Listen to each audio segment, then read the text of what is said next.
करण्यासाठी त्याच्या आतमध्ये सुद्धा आहे, पण त्याचा टायमिंग सध्या झालेला आहे, सो ते बंद आहे. त्यामुळे मी तुम्हाला बाहेरच दाखवू शकतो. हे इथे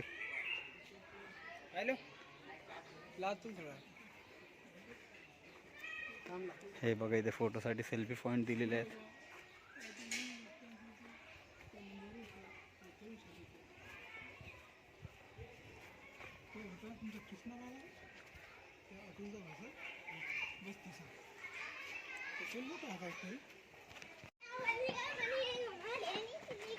ते फायनली मंदिरचा व्ह्यू. फायनली गाईज मंदिरच्या आतमध्ये एंटर झालेलो आहे. आता इथे चप्पल ठेवायसाठी स्पेस दिलेला आहे. तिथे तुम्ही चप्पल काढून आतमध्ये एंट्री करायची आहे. तर मी सर्वात आधी इथे चप्पल काढतोय, मग त्यानंतर समोरचं काम करतो. ठीक. आता मी इथे शूज काढलेले आहेत. आपल्याला इथे ठेवायला जागासुद्धा आहे. आणि इथलं वातावरण खूप भारी आहे, तुम्ही बघू शकता. जसं की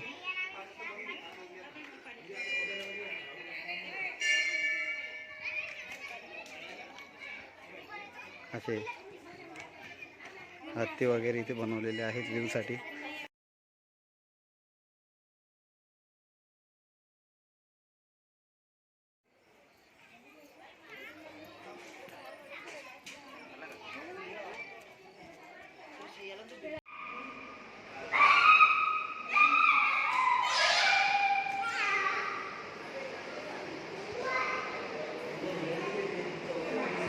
हे जे भुयारगड सुद्धा आहे, मी तुम्हाला पूर्ण दाखवतो स्टार्टपासून एंडपर्यंत.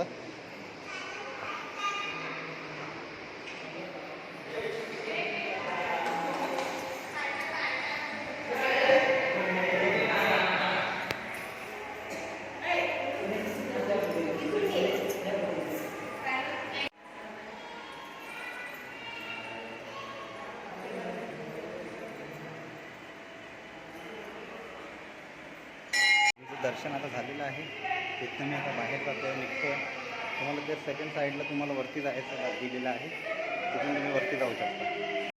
हे आपण आता वरती आलेलो आहे.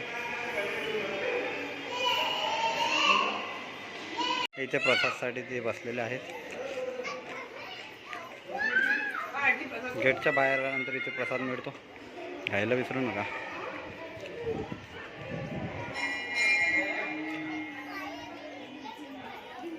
दर्शन घेऊन झालेलं आहे. आता इथून मी बाहेर निघणार आहे. आणि सॉरी, हा मी ब्लॉग जास्त मोठा करू नाही शकलो त्यामुळे. तर एवढाच तुमच्यासाठी खूप आहे. आणि इथे एकदा नक्की व्हिजिट करा. जय भोलेनाथ.